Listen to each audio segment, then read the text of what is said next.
good Saturday morning or Saturday evening.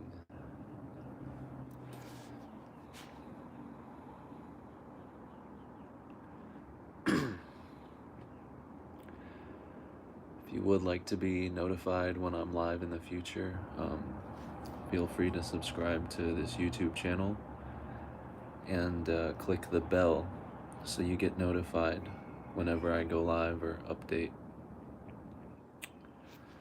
That way you can join me in the live feed. I see a lot of people saying they finally caught me live or when I'm live, so if you would like a notification on your phone, you can click the bell. Good morning, Dario.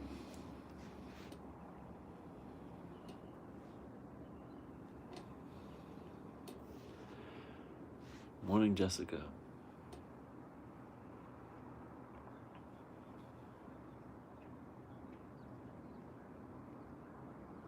Good morning, Fine Line.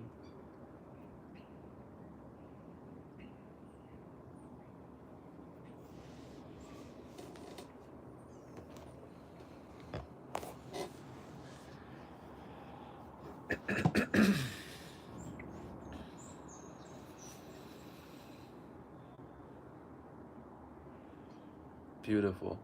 Thank you. How are you, Jessica? How's everyone this morning?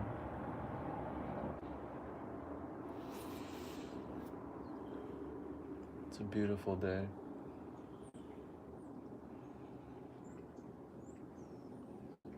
All I hear is the birds.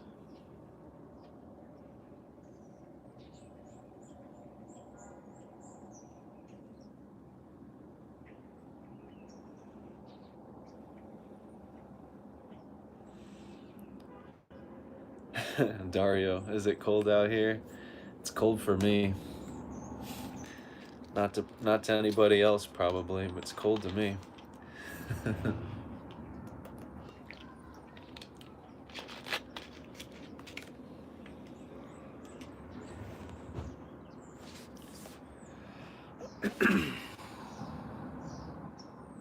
Yvette, good morning.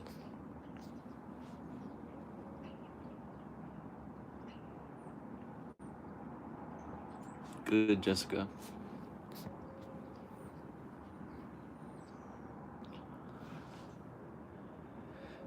I couldn't handle the snow.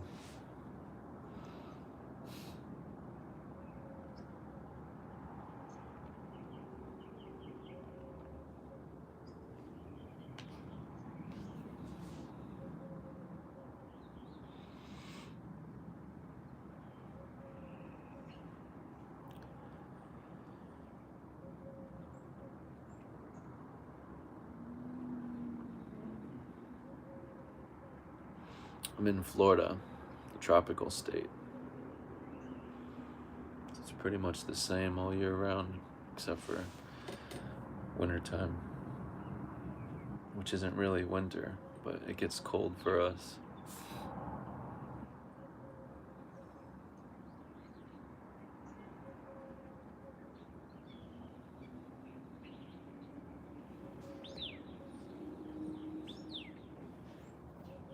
Good morning, Johanna. Wow, from Finland. Welcome.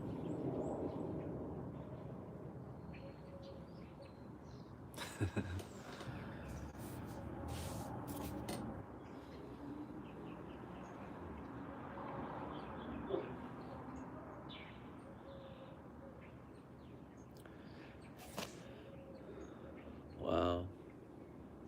We have Johanna from Finland, and the YouTube name is 12345 from United Kingdom.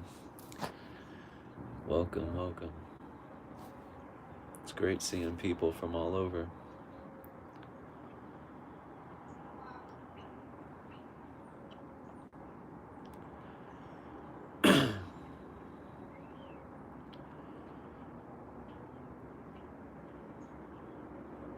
Daria, what are my thoughts on weed? It's not bad for you. better than cigarettes? If you had to pick one or the other.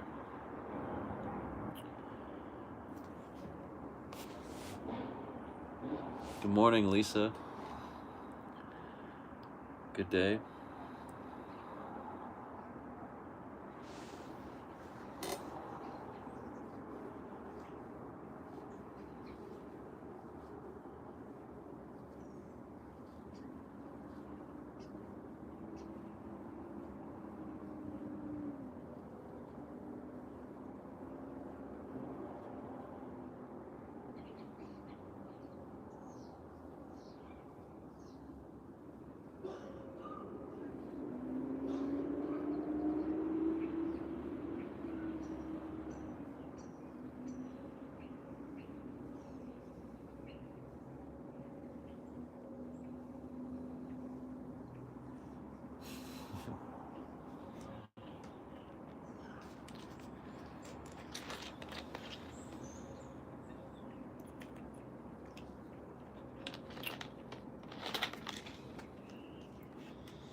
We have Claire from England. Good morning, welcome. Thank you everyone for being here.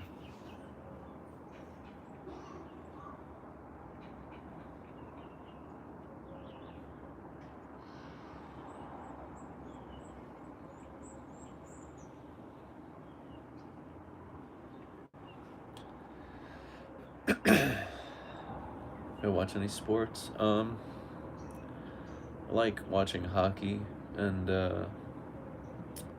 MMA. Any other sport I can't really watch because it makes me too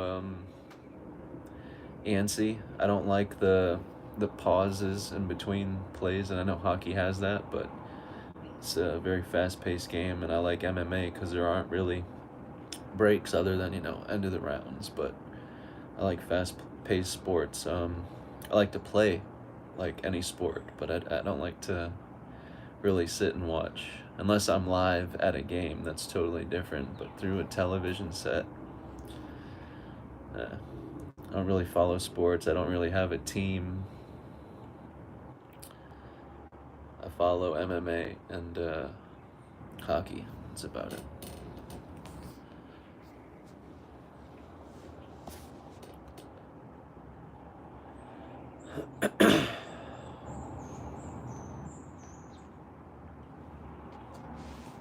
Oh, here we go.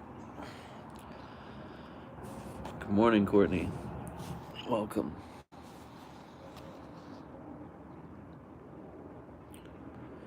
So Voithafai, I think that's how you pronounce it. Voithafai says, sometimes when I hear you speak on all of this, you speak about it, you make it sound like there is no meaning to anything, and that is hard to understand. What would you say is the meaning of it? So, it's difficult to answer that question for anybody else asking what the meaning or purpose is, because it would be just like reading a book. You'd take some notes and some information from it, but it wouldn't bring you to the experience of what the meaning is. And that's what the meaning is, just that. You must experience the end of yourself, the ego death, to fully understand what the meaning of this was, what the point of this was. Words will fall short. When anyone answers this, it won't satisfy you, because you are the meaning, you are the truth. Truth is your direct experience, and you don't need me or anyone to mediate you through that experience or to that experience. You are the walking truth, the experience itself.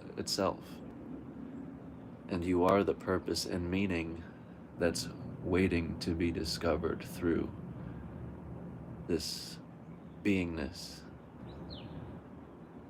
But no one will ever be able to answer what the meaning or purpose is, because that is the meaning and the purpose.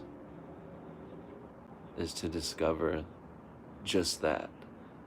There was no meaning, there was no purpose, because who created such a concept? The person. And you have never been person, so that's why I say you must make it to the end, to that ego death, to fully understand what's the point of incarnation. Why not be nothing at all versus existing?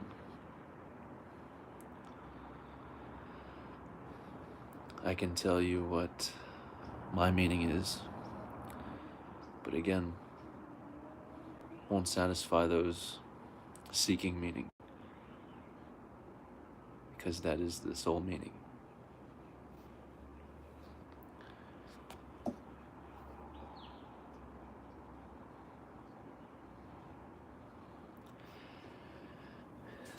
And this is the thing, the reason it said nothing really matters is because nothing is truly happening. One of India's greatest teachers, who has already passed on through his form into the next, Sri Papaji, he wrote a very famous book. It's one of my most favorite books because of the title alone. And the title's called Nothing Ever Happened. And that's precisely what he's talking about, is he's speaking from the source consciousness of everything. If nothing is separate to what we're calling God, nothing is ever happening. Nothing is actually happening. It is the personified experience, the subjective experience that things happen to, because we attach to these moving parts, but we're a single being with many moving parts, just like a centipede moving 100 legs at one time, like Alan Watts talks about. How does one do that? It doesn't have to think about it. It doesn't have to learn how to move 100 legs at once. It just does it. It's just your beingness. You are this natural intelligence, and there is no connection needed. Again, who has made connecting such an effort? Who's created such a concept of needing connection, or of needing to meditate to get there? Meditation is your beingness. And the ego is what arises in meditation. And it makes you lose sight of meditation, your beingness, the nothingness, the everythingness. Because you get lost in the many moving parts. We're no different than an ocean. And this is why I love to keep my feet at the shore of the ocean and just watch the ocean. It's your greatest teacher. It's your greatest reflection. The waves wash up, that is your birthing. The waves wash back, that is your dying, your demise. But each time it's washing up new shells, new things, new stars, or star shells, those star things. Each time it's washing up new gems, new things that you can uncover and find. It's the same with incarnation. Each one is a new thing, new discovery, new find, new shape, new smell, new feeling, but the same being, same presence, the same moment. Nothing is ever happening.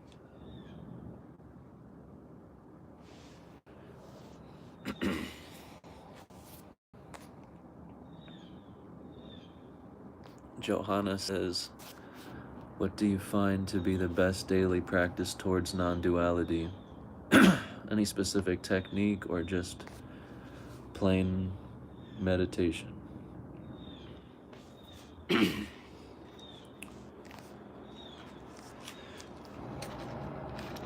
So that's a good question. And a tricky question.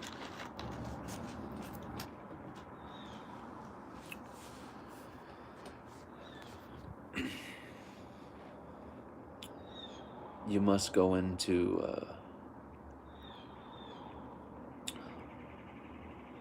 what need is there for practice. This is again why we grow into the adult as the child, and we realize there is no answers to the test. There is no book on how to be an adult, because just that, there is no practice to this. There never is. You're always in the moment. You're always on the spot. There is no time for practice. The best practice is the experience. There is no actual practice.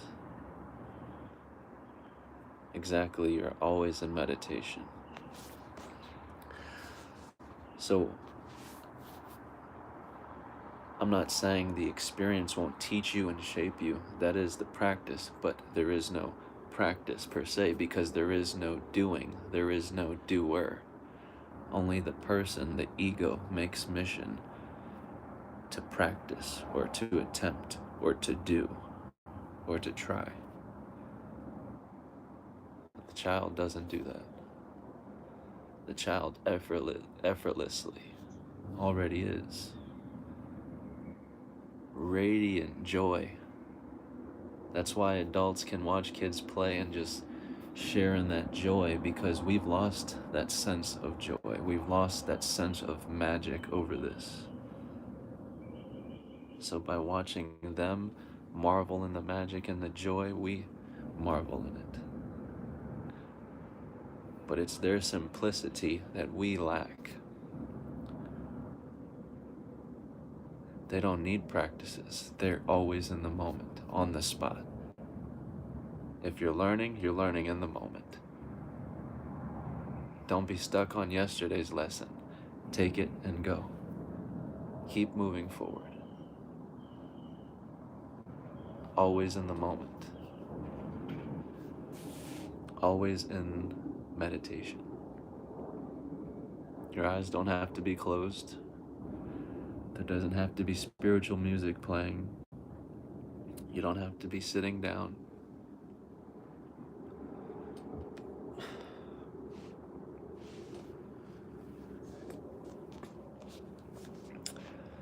The best way into non-duality is dissolving your ego into this moment. And when I say ego, I mean the idea you have of yourself.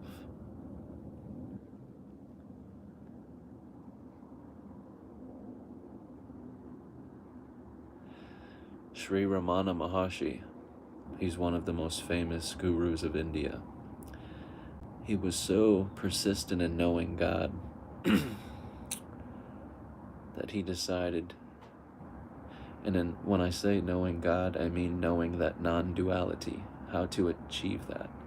He was so persistent in knowing this and learning this, he decided to lay on his bed, and I'm not telling anyone to do this, but I'm showing you the persistence, the dedication this man took to achieve this. He laid on his bed for at least a few days, I recall. He didn't get up to go to the bathroom. He didn't get up to eat. He didn't move, because he told himself he was going to lay on that bed. And his name, Ramana Maharshi, he was dying. In that moment, he was facing his death. He was laying on his deathbed. He was dying. Ramana Maharshi was dead, gone. And he simulated what it would be like if he had passed, if he was gone. So he didn't move, he didn't speak, he didn't do anything on that bed. He was dead, he was gone. And after a few days of this silence, he had achieved an ego death. He realized what remained, because he had dissolved his ego into silence.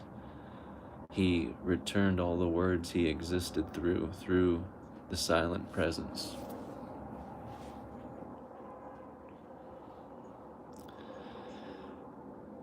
And this is why death is so hard for people on their deathbed. Like Muji says, we wait till the 11th hour to get back in touch with ourselves, with the simplicity of ourselves, because we really are simplistic beings. There is no problem here, but we exist through person and problem. Um, we feel life is a big fight or something we must fight to preserve, when it is not. This is the gift unto ourselves.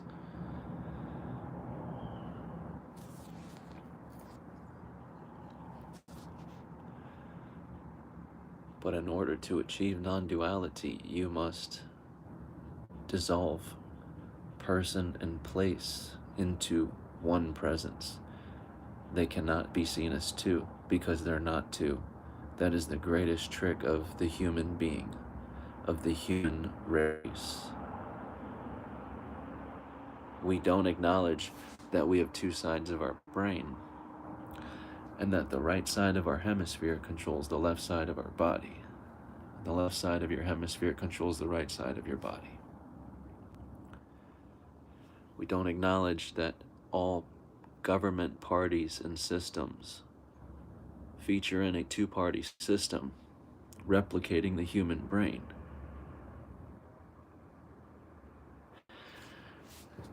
And these parties have you choosing one side of your brain or the other. One side or the other. So this side is right and this side is wrong. So now look at you. You're off balance. This side is to blame. This side is the problem. This side is what's wrong. But this side is your other half. The other half of your identity. Not your identity as name or as this reflection, but to your beingness of this whole experience.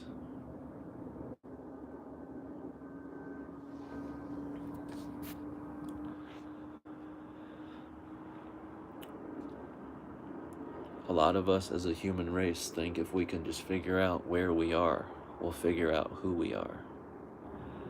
Which is why so many scientists dedicate their whole lives to studying space and the great beyond, and studying atoms and things we can't see to the eye, right? We want to know what's beyond. But we refuse to look in the one place that has been with us since the beginning. Or so we thought was the beginning. There truly was no birthing. You always have been a being. But we become word, we become personified, we become subjective beings that paints its imagination onto this screen, because that's all this mirror is a screen.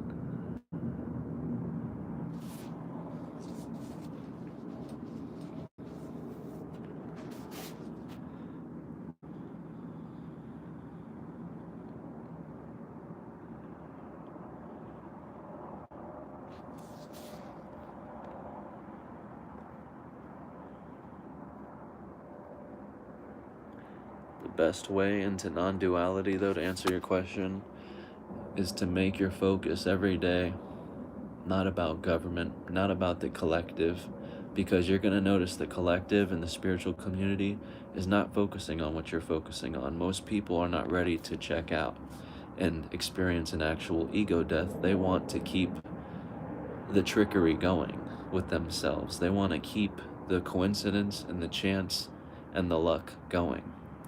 And they want to confuse it as they're doing this. They're behind these doings and these random coincidences and these numbers repeating. But truly they don't know what those numbers mean, what they're telling them, what these coincidences are. But the best way into non-duality is to make your focus every single day, every moment, obsession. Who am I? Who am I? You'll notice, again, the collective sharing crystals and chakra work and, this meditation or this breath work. Who am I? Who am I? Who am I? Those things, those avenues are the diversion. The rabbit hole keeps you going, and it's infinite because it is the mind itself you're going through. And it'll go as far and as long As you persist, there's something to be caught. It's you you're waiting for. And the moment you make that realization, there is no rabbit hole.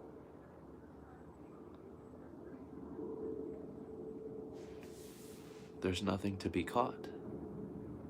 There is no chase. There's no pursuit. That's why this moment evades the human race. We blink, we're 50. We blink, we're on our deathbed.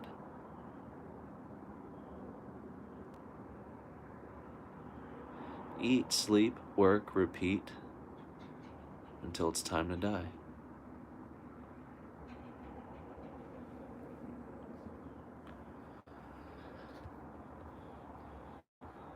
That's what these distractions are for. These avenues are diversions, prolonging you from the actual prize, prolonging you from what you are actually awaiting for. But again, I don't discourage people from pursuing these things. If your heart leads you into this avenue, follow it. But you will inevitably be the Ouroboros, devouring your own self. You will look for yourself in every avenue and find nothing but yourself, inevitably.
So BlackBerry, I'll say something about that.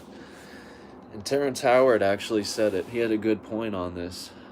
But review the Platonic solids. How do you have all these Platonic solids and there are no straight lines that exist in this universe? I said that probably 4 years ago when I was studying electromagnetic, or not electromagnetic, magnetic fields and stuff like that. And I was really into magnetic field theory. I had a ferrocell and I was showing people on my videos the magnetic field distribution, the converging, diverging forces of it, the whole breakdown, you know, the Ken Wheeler stuff. And that's what I was saying, is what this proves: if everything is a field of energy, if everything is a magnetic field from the body to the earth to everything, there is no actual straight line. And there's even a quote in the Bible where it talks about you can't make straight what he has bent or something, meaning there's no straight lines. But Terrence Howard said it on an interview like a few years back, I think 2 or 3 years ago.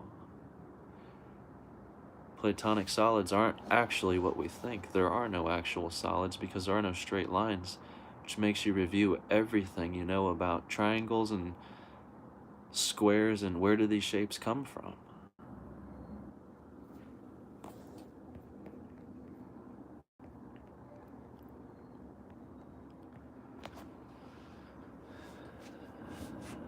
Order out of chaos. Everything began with the point and Rosicrucian and Freemason teaching. Everything began from the point, the dot, and the circumference, and then, you know, radiated out to the circumference. So that the point was, you know, the inner, the circumference was the outer, the circumference represented the earth, um, the point represented the being within the earth, inside and out. Um, I believe this is the story of ourselves, of the Big Bang Theory, trying to pinpoint one singular point in this infinite space and say, this is the starting point, this is where we began. But that's exactly what the Freemasons and the Rosicrucians teach, is the chaos or order out of chaos.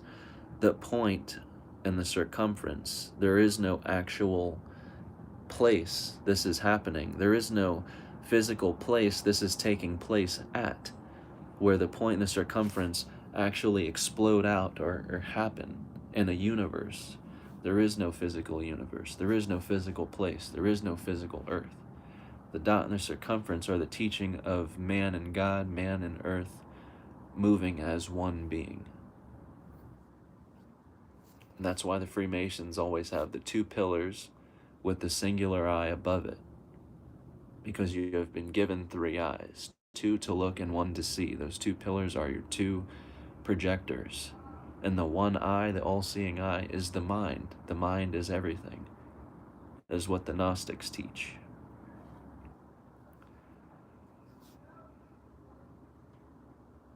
And thou, if you could control the mind, you can control the body. If you can control the spirit, you can control the action. Because again, they're the same thing. They're one and the same. There isn't a physical world and a spiritual world. They're one and the same thing. That's why people don't understand how powerful music is. But if you can control the subconscious, you can control the conscious action, the conscious mind of the conscious being. Without that being even knowing they're being influenced or manipulated, completely unaware.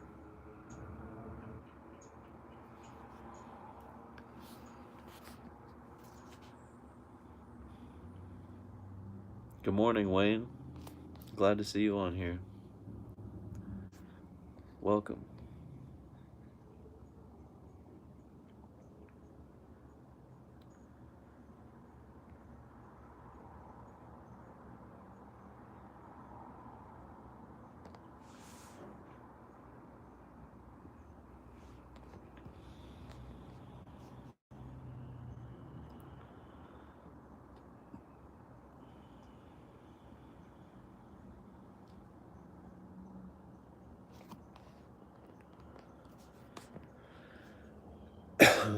Wayne says, do you believe in free will and choice, and wouldn't you have to be separate to do so? Yes.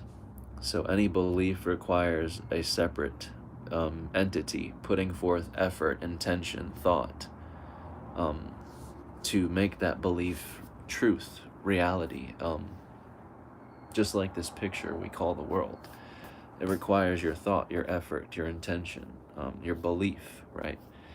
So yeah, when I say I don't believe in free will, it's not that I believe in the belief of non-free will or no free will.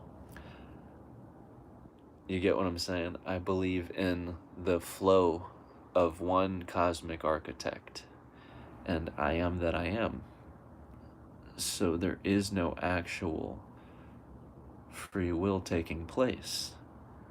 I am Neo, I am Smith, I am Mr. Anderson, I am the Matrix.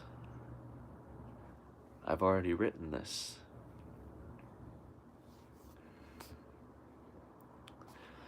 So that is a beautiful question, and that's where it gets hard to explain this through words, because the words will trick you up.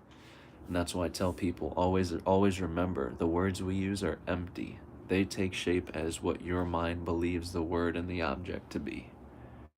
So just remember, the words are just for communication. But yes, that is a beautiful question, because I get what you mean, exactly. It does. It requires person, ego, the separate entity, to bring forth belief, make it reality. That is the whole purpose of what gurus talk about. They talk about the Maya, the Maya being the illusion. And when they say the world is an illusion, this is precisely what they talk about. The being has persisted enough, put forth enough effort, put forth enough intention, enough repetitiveness, enough practice, and most importantly, that belief. And just like that, this picture becomes a place. Just like that, this picture becomes a world. And just like that, there are many things in it. From the things you see and experience to the people that you see and experience. And that's how everything gets separated from source. When there was only one presence through everything.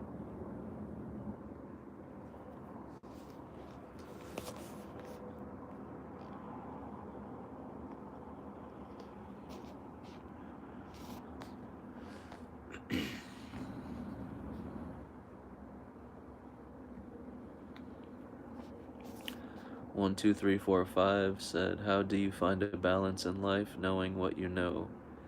Because for me, I just want to be without the need of doing. So I'll start with the need of doing. For me, you have to come to the ultimate peace with yourself to no longer need any doing. And that ultimate peace comes when you have finally surrendered to this moment and accepted that this intelligence, whatever this happening is working for you. This here is in your best interest, and it's taking care of you up to this point, and it has you taken care of already. You are in the best hands. This is precisely what you are trying to connect to, but it's a mission because we don't realize this is us, and we're fighting our own sovereignty.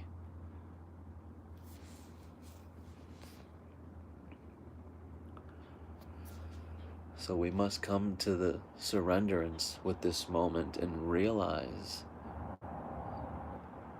the sole need for doing is to ultimately improve our state of mind or our state of being or our experience, right? So we must come to this moment and surrender, and by surrendering to this moment, you will realize that this moment is pure. It is already pure, it is effortless, it is beautiful, it is bliss, and it needs no improvement, it needs no influence, it needs no doing. And this is why I say everything that we're doing this year and last year, creating virtual reality and artificial intelligence, this is all we're doing. Because we're not actually creating anything new. We're going nowhere.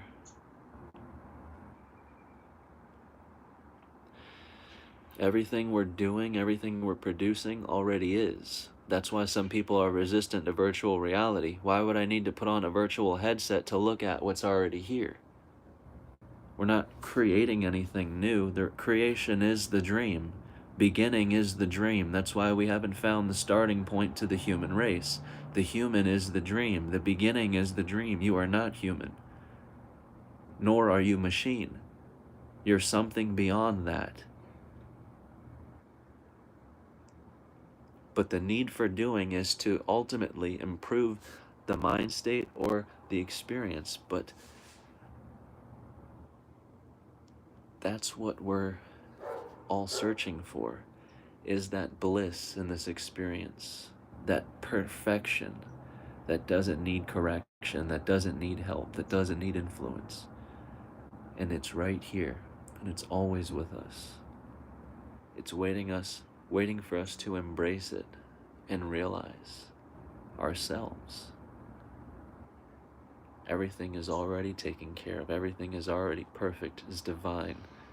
That's why Ram Dass said spirituality is ultimately about acceptance. Acceptance, pure acceptance, because that's what love is. That's what unconditional love is acceptance. When you fall in love with yourself, with this moment, everything, you accept. You accept this moment. You accept yourself. You surrender to yourself. You surrender to this. Because this is pure. This is pure intelligence. This is beyond our intelligence.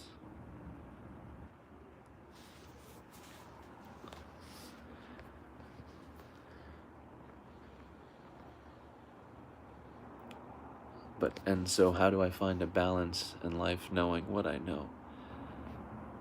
This isn't a knowing. This is an unknowing.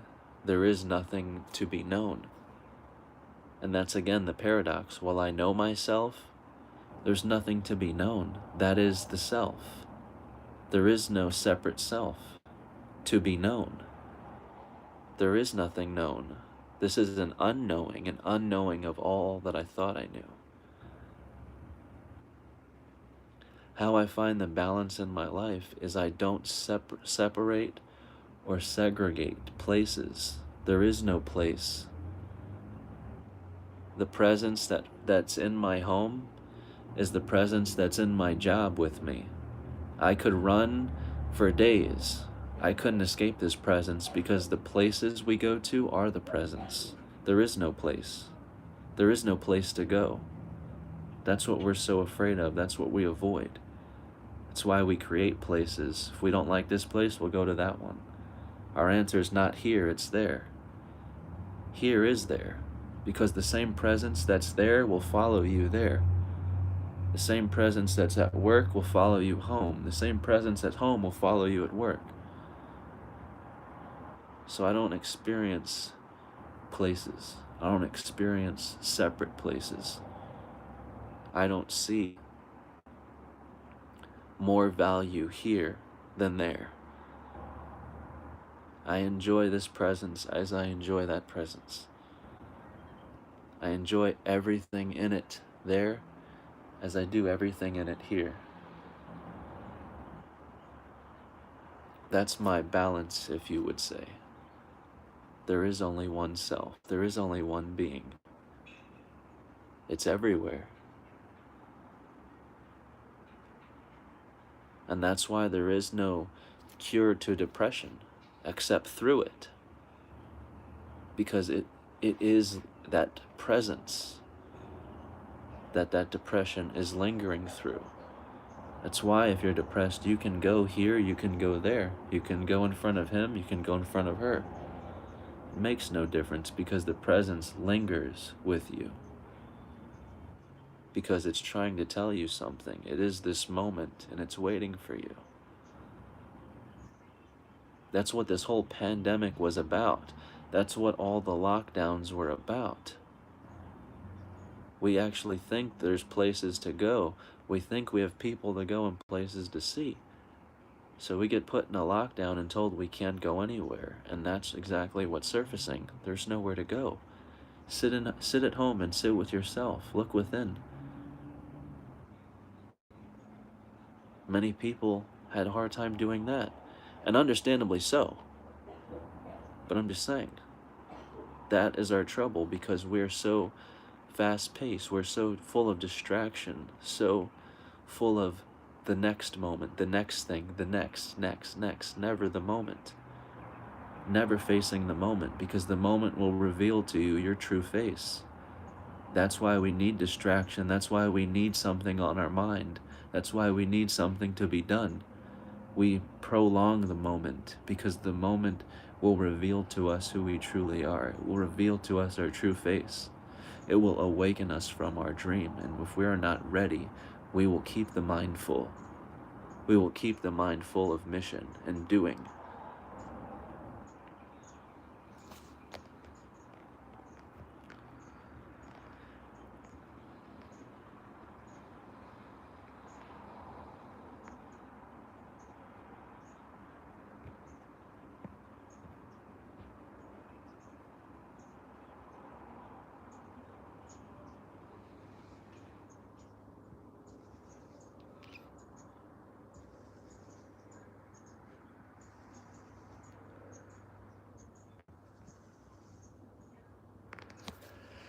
When you say no thing exists, that's not denying that there is a beingness or a presence here. No thing is the thing, is everything. But that's just it. It is the shapeless, it is the nameless, it is the traceless. But that's the paradox. But that's it. Again, we want to grasp it, we want to catch it.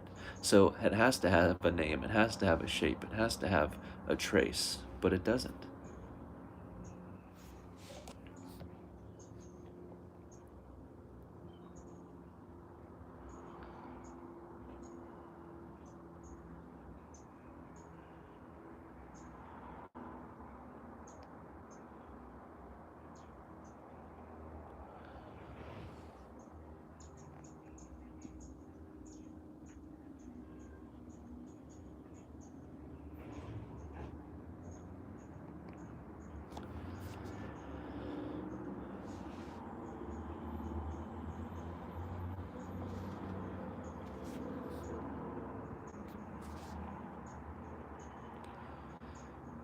Oh, thank you.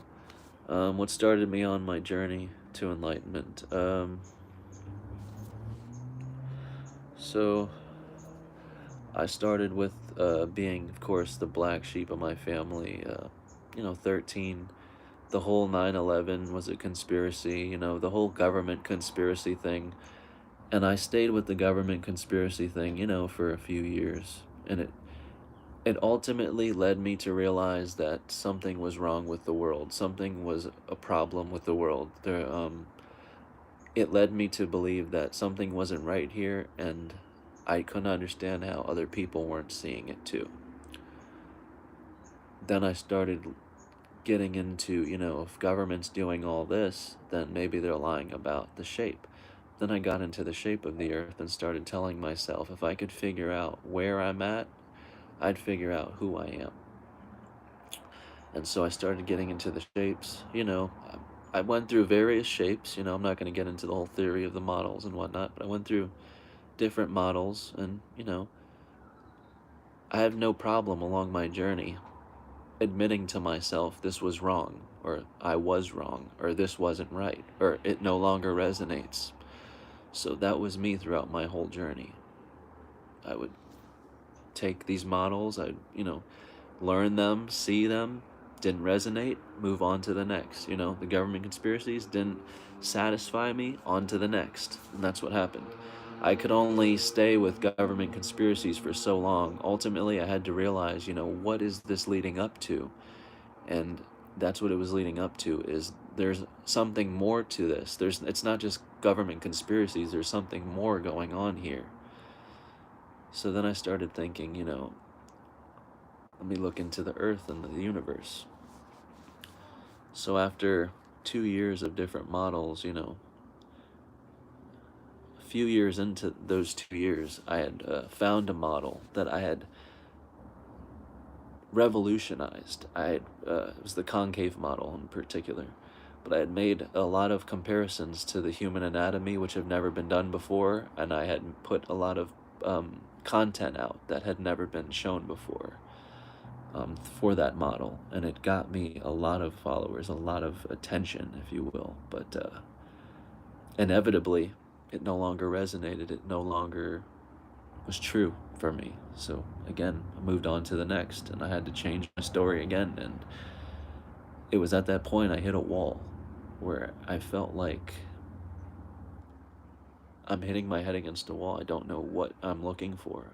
I knew I was looking for myself, but I didn't know where else to look. I was so frustrated. I wanted to know so bad what everyone is wanting to know. I wanted that all-knowing.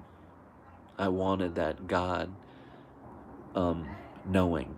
I wanted to know God. I didn't want to pretend.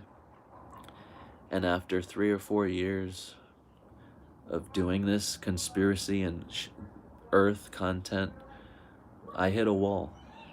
And for a while I was faking it with a lot of people that were watching me. I was pretending.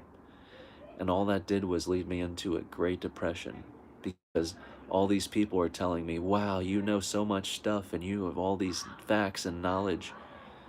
It just made me more depressed, because all I was doing was fooling them, but I couldn't fool myself.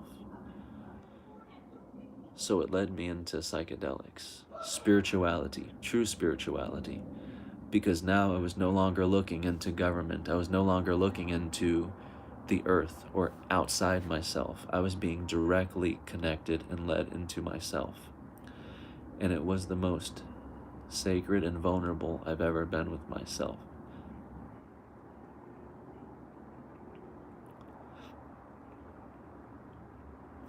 It was the want, it was the thirst of me wanting this so bad that allowed me to surrender, allowed me to let go. You know, so when people talk about how do you know this stuff or how do you do this, it's an unknowing. It is a sacrifice that very few are willing to pay, and it's not really a sacrifice per se, it's more of a price you have to pay with yourself. And that price is the ego death. You will have to mourn the loss of yourself, of all concept that you know yourself to be exists through, from family to job to all these things. You must lose yourself to find yourself. But it was through this psychedelic journey through myself that I awakened finally at last. I had understood, just coming out of that trip, that breakthrough, I had understood what all the symbols that I had been posting throughout my last 5 years were about. I understood what they were showing me. Because again, all those prior years, I was faking it. I was fooling people, fooling myself by trying to explain them. And it wasn't wrong. I was explaining them from my level of awareness at the time, right? But I didn't know them, know these symbols in my heart. I didn't know what they were showing me until after I came out of that and I had that breakthrough. I knew in that moment I was every person, that every hand that's ever drawn a symbol was my hand. Not just Tyler's hand, I mean our hand was one hand. That every hand that constructed these pyramids and these hieroglyphs on the wall was one hand. It's always been the same hand. It's always been the same being. I knew that it was me that left these symbols here for me to discover, to find, to look at with such infatuation and curiosity, to inevitably be led back to myself to realize I am that I am. That's what the conspiracies are leading you into. That's what the whole universe study is leading you into. It's back into yourself. That is the final frontier, the mind.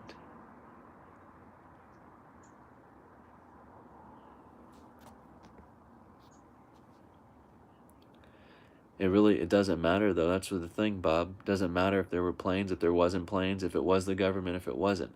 History is a quantum realm, which means the mind can make history whatever it wants. Whatever you choose to remember, whatever the memory has, is what is. That's how you change history. You don't have to physically change anything or even erase a book. You erase the memory. And that's why they say it takes 3 generations to rewrite history, but really it only takes 1. Right? You change the memory of how things were remembered in history, and you rewrite history entirely. It can be whatever you want it to be. Because again, we are that. Not one person, not one scenario, not one thing, everything.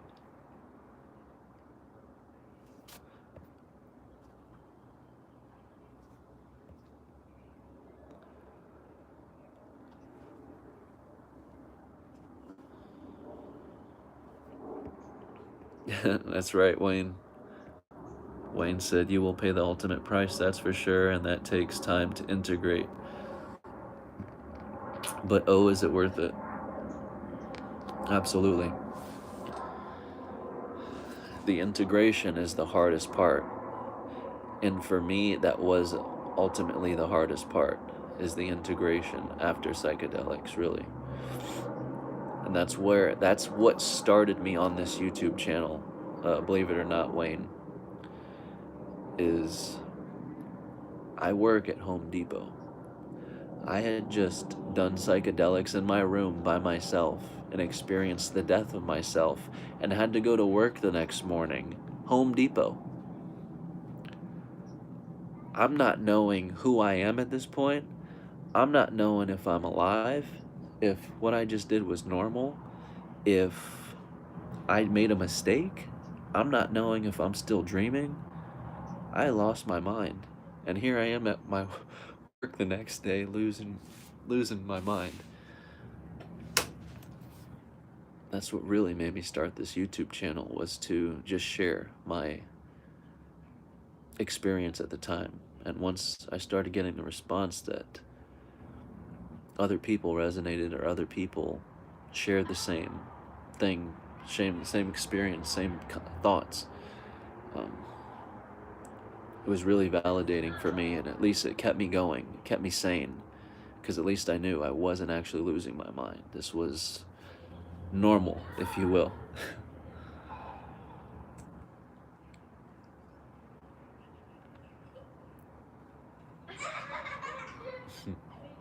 A mom playing with her kid outside. That's cute.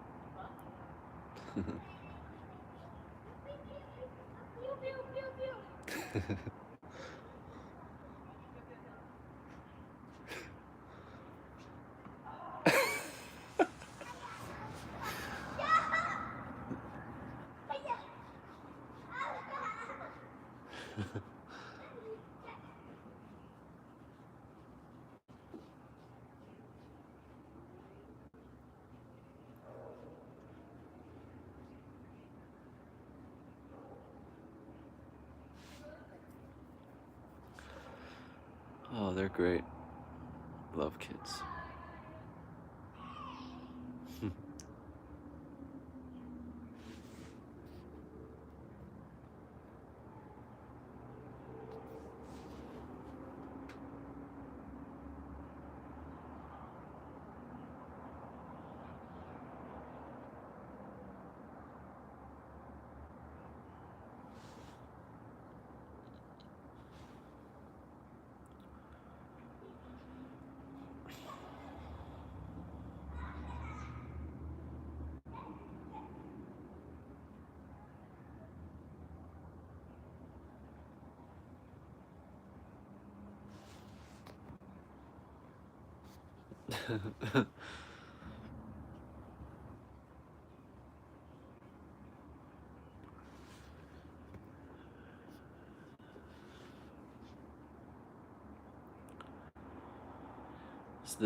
Blackberry said, is there a reason why our surroundings appear to be so complex? Is it to confuse us more, or actually make us return to basics? Yeah, so it's to return us to basics, to return us to simplicity, to return us to what has always been before what has begun. And again, for us, it's going to be unfamiliar. It's going to feel like someone is controlling us, someone is making us do this. In the same way, we say someone's making us stay inside, someone's locking us in, someone's controlling that, but inevitably, we will realize ourselves as that someone. We are that someone. We are that one. We are the universe itself. We are this cosmic drive.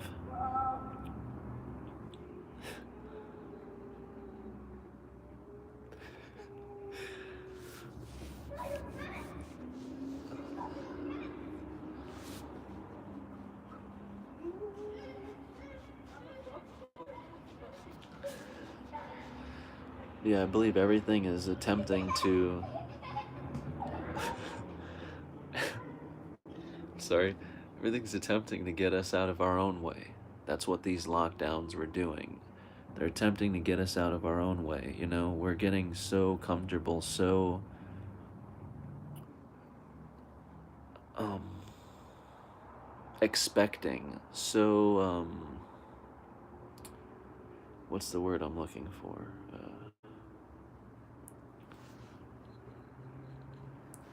Entitled, that's what it is, to things, and we don't realize the simplicity and the actuality of it. And this is something we don't like hearing, but none of this is yours.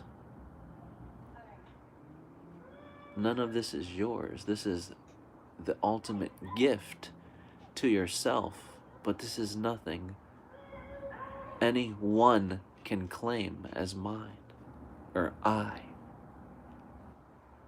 This is not an experience meant to possess.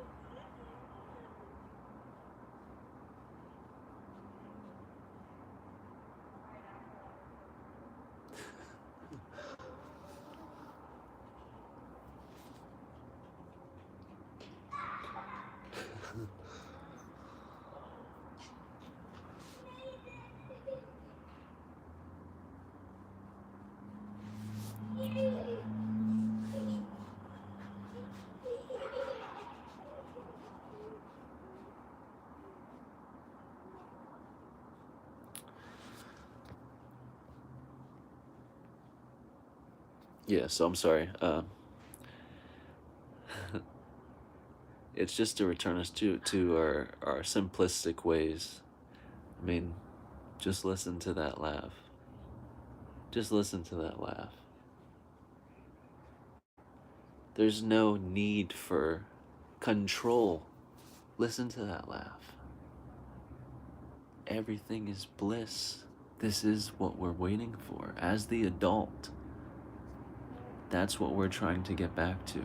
That unexplainable joy and excitement to just exist at all. That is your greatest teacher. The greatest mirror. So simple. But again, the more you know, the more complex you get. So to answer your question, Blackberry, is there a reason why our surroundings appear to be so complex?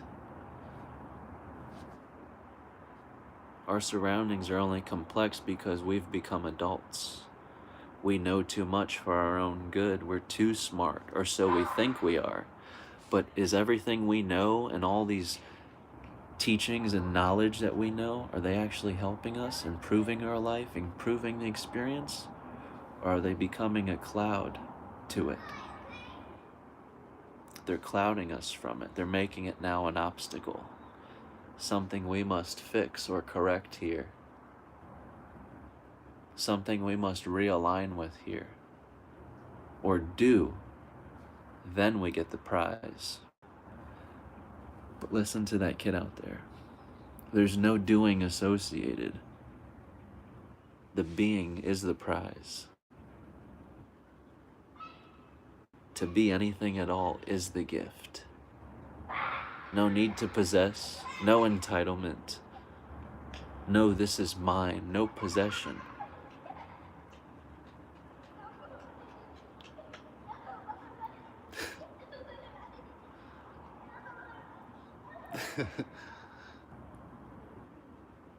To just be anything at all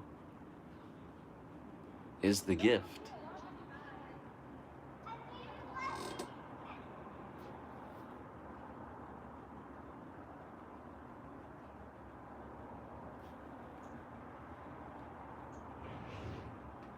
This is crazy too, because there's never anyone out here.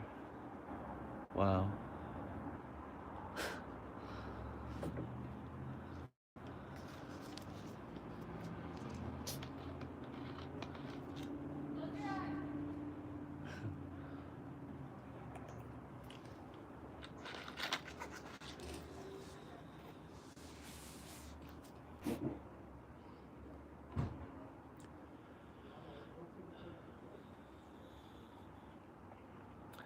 So I'm gonna wrap up this video. I've hit the hour mark.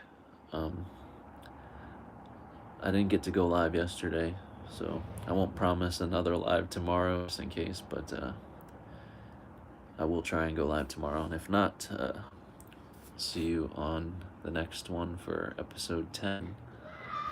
I can't believe I'm at 10 already. But yeah, if you like these or resonate with these Q&As I've been doing, please feel free to share. I'll leave the donate button or the link in the comments. And again, if you want to be notified whenever I'm live, just subscribe to this channel and then hit the little bell, and it'll give your phone a notification whenever I go live again.